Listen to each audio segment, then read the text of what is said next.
नमस्कार दोस्तों, स्वागत है आपका फिर से करंट अफेयर एमसीक्यू में। तो आज हम लोग देखेंगे करंट अफेयर एमसीक्यू 11 सितंबर के। तो टाइम को वेस्ट किए बिना सीधा हम लोग प्रश्न पर आते हैं।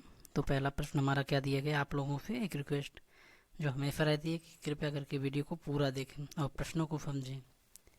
Thank you. अब चलते हैं प्रश्न पर। तो पहला प्रश्न है हमारा क्या, पहला प्रश्न दिया गया है हमारा, पहला प्रश्न दिया गया है, ध्यान से देखना कि पहला है सहकारी समितियों के केंद्रीय रजिस्ट्रार, यानी जो सहकारी समितियां हैं उनके सेंट्रल रजिस्ट्रार जो होते हैं उनके संदर्भ में कथन दिया गया है। पहला कथन आपका क्या दिया गया है, तो पहला कथन दिया गया है, तो पहला कथन हमारा क्या था, पहला कथन था सहकारी समितियों के केंद्रीय रजिस्ट्रार के संदर्भ में कथन दिया गया है, उन पर विचार करना है। तो पहला कथन है, यह बहुराज्य सहकारी सोसाइटी अधिनियम 2002 के तहत एक वैधानिक निकाय है।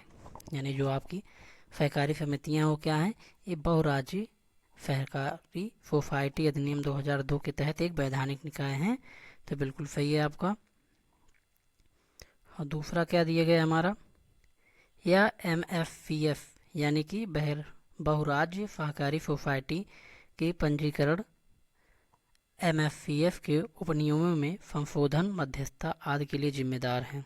तो ये भी आपका सही है, पर आपका रीजन नहीं हो सकता, यानी पहला दूसरे का रीजन नहीं होता। यानी कि आपका जो होता है कथन एक और दो दोनों सही है, पर सही व्याख्या नहीं करता। आपका बी ऑप्शन ये सही है। इसका कहने का मतलब ये है कि आपके पहले और दूसरे दोनों ऑप्शन सही हैं, पर पहला इसका रीजन नहीं हो सकता कि इसी कारण ये दूसरा वाला ऑप्शन हो रहा है, यानी पहले की वजह से दूसरा हो रहा है, ये ऐसा नहीं है। दोनों अलग अलग चीज़ें हैं लेकिन दोनों सही है। तो हमारा बी ऑप्शन सही है। तो अगला प्रश्न देखते हैं हम लोग, इम्पोर्टेंट है ये क्वेश्चन, आपका इम्पोर्टेंट है। पहला दिया गया, हाल में ही खबरों में देखी गई नीराक्षी निम्नलिखित में किससे संबंधित है। नीराक्षी जो हाल ही देखी गई है खबरों में वो किससे संबंधित है। पहला है तारपीडो, पुनर्प्राप्ति और प्रक्षेपण पोत, ये गलत है। दूसरा है परमाणु ऊर्जा द्वारा संचालित एक आइस ब्रेकर, ये भी गलत है। तीसरा है स्माग वायु शोधक, ये भी गलत है। तो आपका डी ऑप्शन जो है मानव रहित पानी के नीचे वाहन, ये बिल्कुल सही है। यानी निराक्षी क्या है, मानव रहित पानी के नीचे का वाहन। तो ऑप्शन डी आपका सही उत्तर है। तो ऑप्शन डी आपका सही उत्तर है। तो अगला प्रश्न देखते हैं।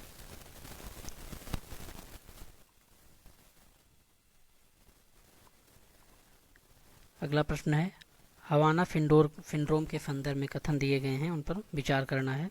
हवाना सिंड्रोम क्या है, तो पहला है, यह विभिन्न देशों में अमेरिकी खुफिया और दूतावास के अधिकारियों द्वारा अनुभव किए गए मानसिक स्वास्थ्य लक्षणों के एक समूह को संदर्भित करता है। यानी हवाना सिंड्रोम क्या है, विभिन्न देशों में अमेरिकी खुफिया और दूतावास के जो अधिकारी हैं उनके अंदर ये देखा गया कि यानी मानसिक स्वास्थ्य लक्षणों के एक समूह को संदर्भित करता है। तो ये बिल्कुल आपका सही है।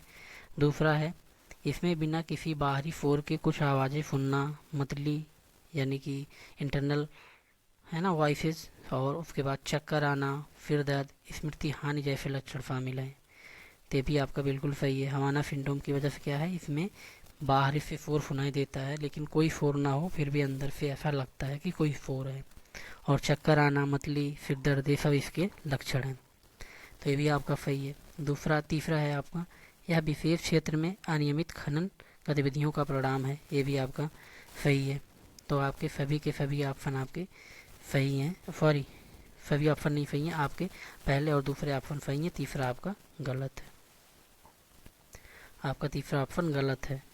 तो यानी केवल दो ऑप्शन बी में आपको जो मिल रहा है, केवल दो, यही सही उत्तर है आपका। तो अगला प्रश्न अब हम लोग देखते हैं।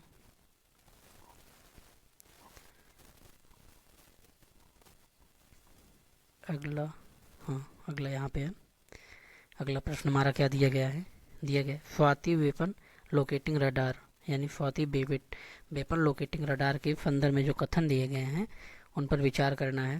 पहला कथन है, यह स्वचालित रूप से शत्रु तोप खाने मोर्टार और रॉकेट लॉन्चर का पता लगाता है और आवश्यक सुधार जारी करने के लिए अनुकूल तोपखाने की आग के प्रभाव बिंदु का पता लगाने के लिए अनुकूल आग का ट्रैक करता है।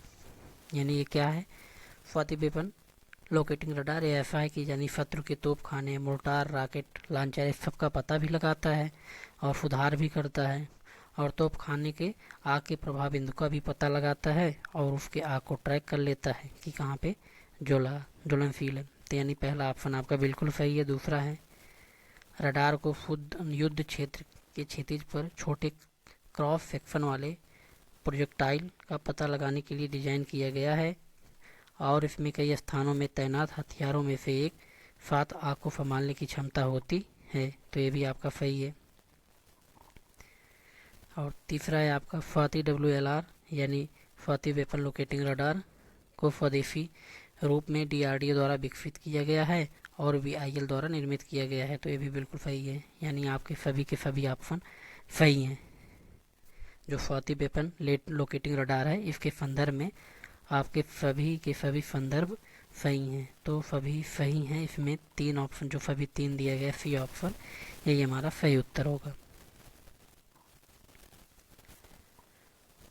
अगला प्रश्न हम लोग देखते हैं। अगला प्रश्न दिया गया है, निधि कार्यक्रम में जो हाल में ही समाचार पत्रों में देखा गया किस मंत्रालय की एक पहल है। यानी जो निधि कार्यक्रम है वो किस मंत्रालय द्वारा लॉन्च किया गया है। तो पहला है सूक्ष्म लघु और मध्यम उद्यम मंत्रालय। कौन सा? सूक्ष्म लघु और मध्यम उद्यम मंत्रालय। तो ये गलत है। दूसरा है वित्त मंत्रालय, ये भी आपका गलत है। तीसरा है विज्ञान और प्रौद्योगिकी मंत्रालय, ये बिल्कुल सही है। विज्ञान और प्रौद्योगिकी मंत्रालय द्वारा ये क्या किया गया है, उसी की एक पहल है। तो वाणिज्य और उद्योग मंत्रालय, ये भी गलत है। तो ऑप्शन सी आपका सही आंसर है। तो अगला प्रश्न हम लोग देखते हैं। अगला प्रश्न क्या दिया गया है। छठा प्रश्न हमारा दिया गया है,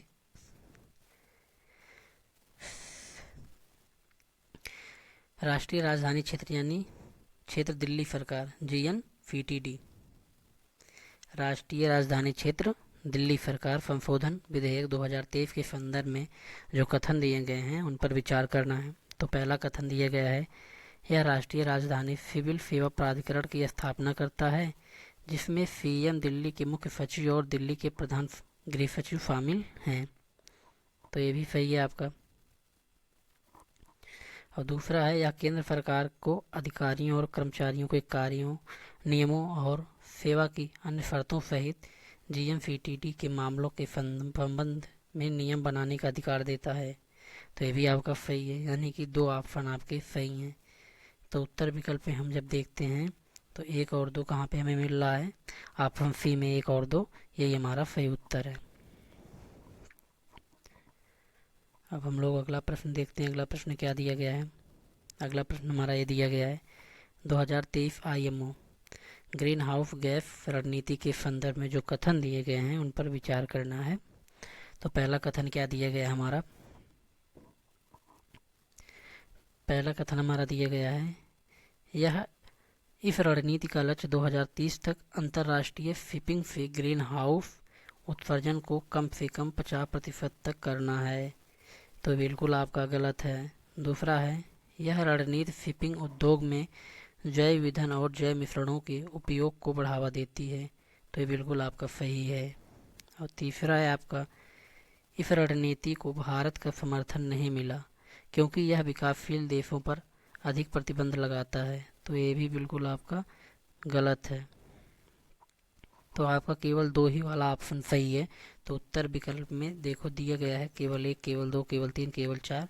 तो केवल 1 ही ऑप्शन सही। इसमें ये मत देखना विकल्प नहीं दे रहा है, केवल 1। पहले के जो पैटर्न थे उसमें देता था कि पहला और दूसरा, दूसरा और तीसरा, चौथा, है ना, ऐसे देता था। लेकिन अब ऐसे नहीं, केवल 1, और वो 1 कौन सा है वो आपको सेलेक्ट करना है। तो इसमें से बिल्कुल कंफ्यूज मत होइएगा कि हमारा अगर दूसरा सही है ऑप्शन तो केवल 2, ये ऑप्शन बिल्कुल नहीं है, ऐसा नहीं है। केवल 1 ही इसमें से सही है। तो 1 ऑप्शन हमारा करेक्ट आंसर है। इसमें से कंफ्यूज नहीं होना। अगर यहाँ पे हमारा 2 ऑप्शन कोई सही हो जाता तो इसमें ये नहीं लिखते, तो इसमें होता केवल 2, लेकिन अभी केवल 1 ही है। तो अगला प्रश्न हम लोग देखते हैं। अगला प्रश्न क्या दिया गया है हमारा, अगला प्रश्न दिया गया हमारा, कथन दिए गए उन पर विचार करना है।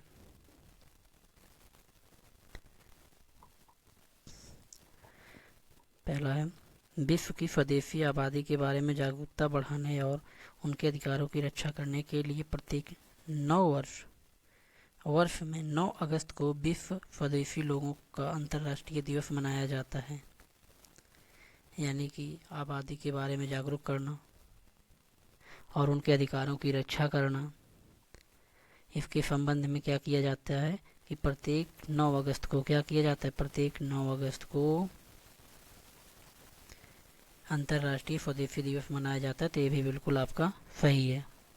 दूसरा है, संयुक्त राष्ट्र महासभा ने 2022 और 32 के बीच की अवधि को स्वदेशी भाषाओं के अंतर्राष्ट्रीय दशक के रूप में घोषित किया।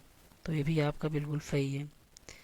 लेकिन आपका जो है इसमें देता है कि कथन 1 और 2 दोनों सही हैं, लेकिन कथन 2 एक ही सही व्याख्या नहीं करता। यानी कि जो कथन 2 है, पहले का रीजन कथन 2 नहीं, यानी कि अगर पहला 9 अगस्त को मनाया जा रहा है तो इसी कारण ये नहीं हो सकता कि 2023-32 के बीच बढ़ावा देना, ये सब नहीं हो सकता। इसका रीजन ही नहीं हो, इसका दोनों तो सही है पर इसका कॉन्सेप्ट अलग है। तो आपका जो कथन 1 और 2 दोनों सही हैं, पर कथन 2 एक ही सही व्याख्या नहीं करता है। तो यही सही उत्तर है हमारा। अगला प्रश्न हमारा दिया गया है, वैक्विटा पोर्पोइज वैक्विटा पोर्पोइज के संबंध में कथन दिए गए हैं, इन पर विचार करना है।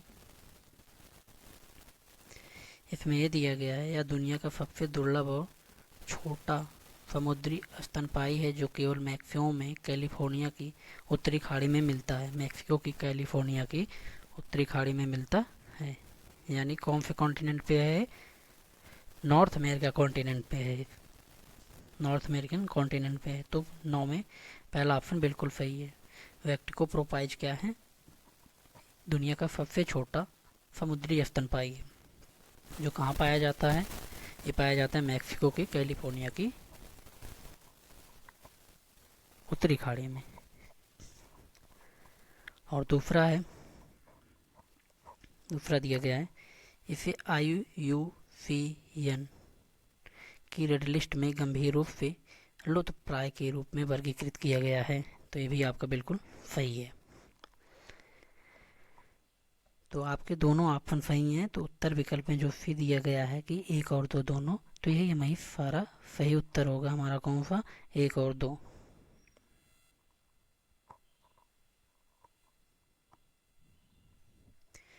अगला प्रश्न हमारा क्या दिया गया है, हाल में ही समाचार पत्रों में प्रकाशन भारत के 75वें स्थानिक पक्षी निम्नलिखित किसके द्वारा जारी किया गया है। समाचार पत्रों में प्रकाशन देखा गया था कौन सा, भारत के 75 स्थानिक पक्षी। किसके द्वारा ये प्रकाशित किया गया था, किसके द्वारा ये जारी किया गया था। तो भारतीय पक्षी सर्वेक्षण द्वारा, या प्रकृति के विश्वव्यापी कोष द्वारा, या संयुक्त राष्ट्र के पर्यावरण कार्यक्रम द्वारा, या राष्ट्रीय जैव विविधता प्राधिकरण द्वारा। तो ये जारी किया गया था भारतीय प्राणी सर्वेक्षण द्वारा। तो ये ऑप्शन आपका बिल्कुल सही है। तो दोस्तों आज के लिए इतना ही प्रश्न था। अगर वीडियो अच्छी लगे तो प्लीज़ लाइक, सब्सक्राइब और शेयर ज़रूर करें और हमसे जुड़े रहें करंट अफेयर MCQ के लिए, जो आपको डेली प्रोवाइड किए जाएंगे। अगर आप कंपटीशन की तैयारी कर तो निश्चित रूप से आपके लिए बहुत ही इम्पोर्टेंट रहने वाले प्रश्न हैं।